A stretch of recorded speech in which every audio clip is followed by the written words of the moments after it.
GS একাডেমির পক্ষ থেকে সকলকে স্বাগত জানাই। আজকে আমি তোমাদের সাথে আলোচনা করব West Bengal upper primary TET নিয়ে। টেট সাধারণত পশ্চিমবঙ্গে দুটা হয়, একটা হচ্ছে প্রাইমারি, একটা হচ্ছে আপার প্রাইমারি।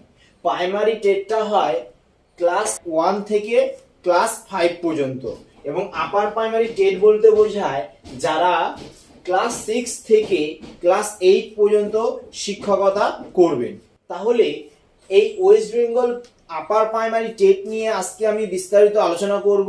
তোমরা একটি ভিডিওতেই সমস্ত A to Z বিষয় জানতে পারবে।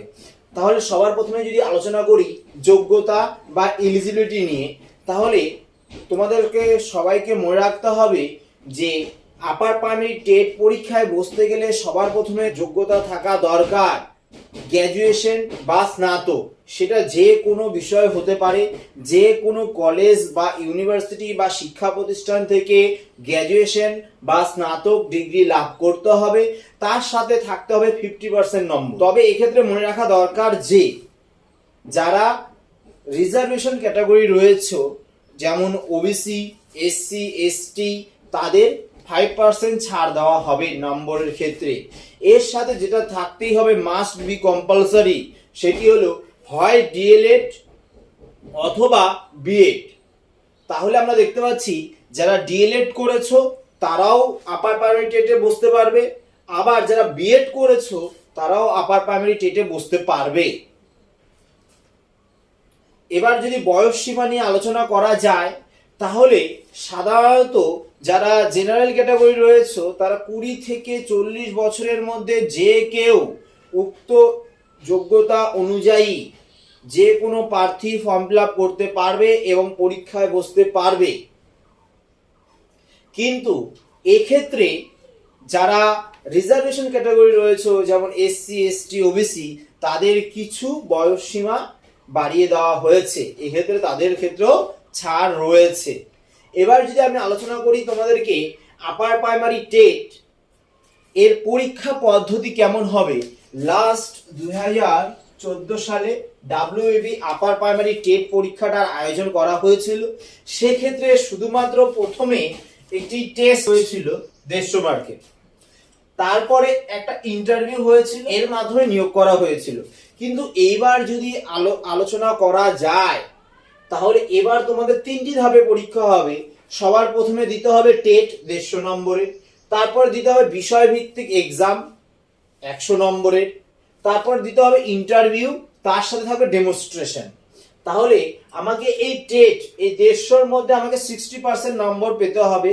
60% নম্বর যদি হয় তাহলে 90, তোমাকে 90 নম্বর পেয়ে পাস করতে হবে মিনিমাম।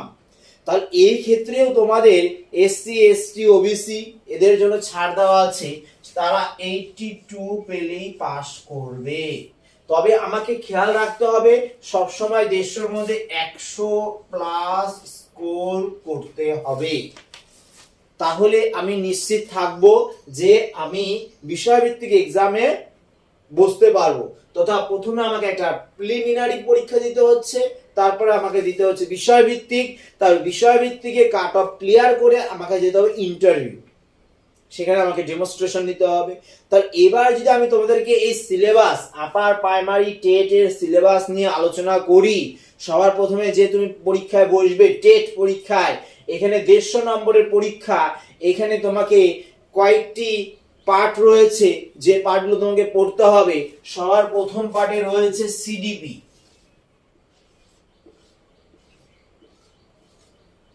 Child development pedagogy.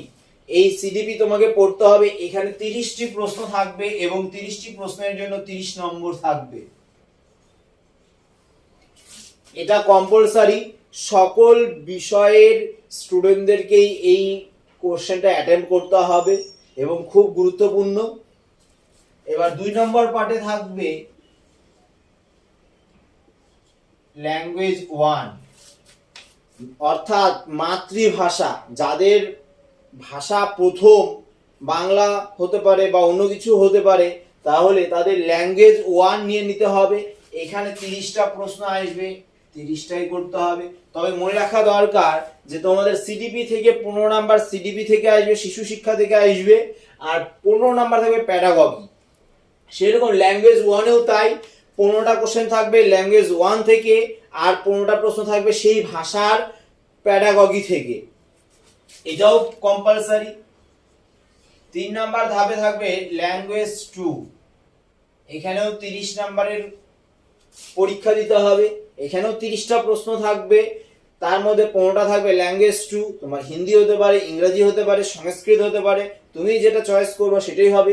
সেখান থেকে 15 নাম্বার থাকবে, আর 15 নাম্বার থাকবে প্যাডাগজি থেকে। এবার 4 নাম্বার পার্টে যেটা আছে, এবার নির্ভর করবে যে তুমি ম্যাথমেটিক্স বা সায়েন্সের টিচার হতে চাও, না তুমি আর্টসের টিচার হতে চাও, অর্থাৎ সোশ্যাল সায়েন্স বা সোশ্যাল স্টাডিজ। যারা আর্টস নিয়ে পড়াশোনা করেছে তারা সোশ্যাল সায়েন্স বা সোশ্যাল স্টাডিজের টিচার হবে, যারা ম্যাথমেটিক্স বা সায়েন্স ক্যাটাগরির মধ্যে পড়ছে তারা বিজ্ঞান বিভাগের বা অঙ্ক বিভাগের শিক্ষক হতে পারবে। তাহলে সোজা বিষয় এখানে